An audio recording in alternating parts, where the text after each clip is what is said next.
ಬಿಗಿನರ್ಸ್ಗೆ gold course ತುಂಬ useful ಇದೆ. ಯಾರ್ಯಾರು ಬಿಗಿನರ್ಸ್ ಇದ್ದೀರಾ, TD ಅಕಾಡೆಮಿಲಿ ಕಲಿಯೋದ್ರಿಂದ ಇನ್ ಡೆಪ್ತ್ ಆಗಿ ನಾಲೆಡ್ಜ್ನ ಶೇರ್ ಮಾಡ್ತಾರೆ. ಇಲ್ಲಿ ಇದು ನಾಲೆಡ್ಜ್ ಏನು ಝೀರೋ ಇದೆ ಮಾರ್ಕೆಟ್ ಬಗ್ಗೆ ಅನ್ನೋರು ಖಂಡಿತ ಬಂದು ಅಟೆಂಡ್ ಮಾಡಿದ್ರೆ A to Z ವರ್ಗೂ ಕಲಿಬೋದು. ಇಲ್ಲಿ ಶೇರ್ ಮಾರ್ಕೆಟ್ ಬಗ್ಗೆ ಏನೂ ಗೊತ್ತಿರಲಿಲ್ಲ, ಇಲ್ಲಿ ಬಂದ ಮೇಲೆ ಒಂದು ಸ್ವಲ್ಪ ಶೇರ್ ಮಾರ್ಕೆಟ್ ಬಗ್ಗೆ ಐಡಿಯಾ ಬಂತು. ಈಗ ಒಂದು ಸ್ವಲ್ಪ ಕಾನ್ಫಿಡೆನ್ಸ್ ಬಂದಿದೆ ಶೇರ್ ಮಾರ್ಕೆಟ್ ಬಗ್ಗೆ. ನೀವು ಬಂದು ಫಸ್ಟ್ ಸಬ್ಜೆಕ್ಟ್ ಕಲ್ಕೊಳ್ಳಿ. ಡೆಫಿನೆಟ್ಲಿ ನೀವು ಒಂದಿನ ನಿಮ್ಮ ಕ್ಯಾಪಿಟಲ್ ಏನಿರುತ್ತೋ ಅದು 100% ದುಡ್ಡು ಮಾಡ್ಬೋದು.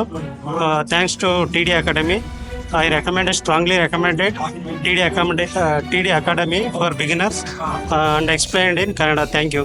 ಯೂಟ್ಯೂಬ್ ಚಾನಲ್ ನೋಡಿ ಟೈಮ್ ಪಾಸ್ ಮಾಡೋ ಬದಲು TD ಅಕಾಡೆಮಿ ಬಂದು 3 ದಿನ ಕಲಿತ್ರೆ ತುಂಬಾ ಹೆಲ್ಪ್ಫುಲ್ ಆಗುತ್ತೆ ಅಂತ. So each and every concepts were very clear and many different strategies were taught. So yeah, it's good. I recommend everyone to attend who want to do trading. First time freshers ಅಂತ ಹೇಳಿ ತುಂಬಾ ಭಯದಿಂದ ಬಂದಿದ್ದೆ. But ಇಲ್ಲಿ ಬಂದ್ಮೇಲೆ ಗೊತ್ತಾಯ್ತು fresher ಕೂಡ ultimate ಆಗಿ ಟ್ರೇಡರ್ ಆಗ್ಬೋದು ಅಂತ ಹೇಳಿ. ತುಂಬ ಅದ್ಭುತವಾಗಿ ಹೇಳ್ಕೊಡ್ತಾ ಇದ್ದಾರೆ. ಯಾರೆಲ್ಲ ನೀವು ದುಡ್ಡು ಮಾಡಬೇಕು, ಲೈಫಲ್ಲಿ ಚೆನ್ನಾಗಿ ನಿಮ್ಗೆ ಅಂದ್ಕೊಂಡದ್ದು ಸಾಧಿಸ್ಬೇಕು ಅಂತ ಅಂದ್ಕೊಂಡಿದ್ದೀರಾ, ಟ್ರೇಡಿಂಗ್ ನಾಲೆಡ್ಜ್ ತಿಳ್ಕೊಳ್ಳಿ, ಮನಿ ಅರ್ನ್ ಮಾಡಿ. ಜೈ TD ಅಕಾಡೆಮಿ.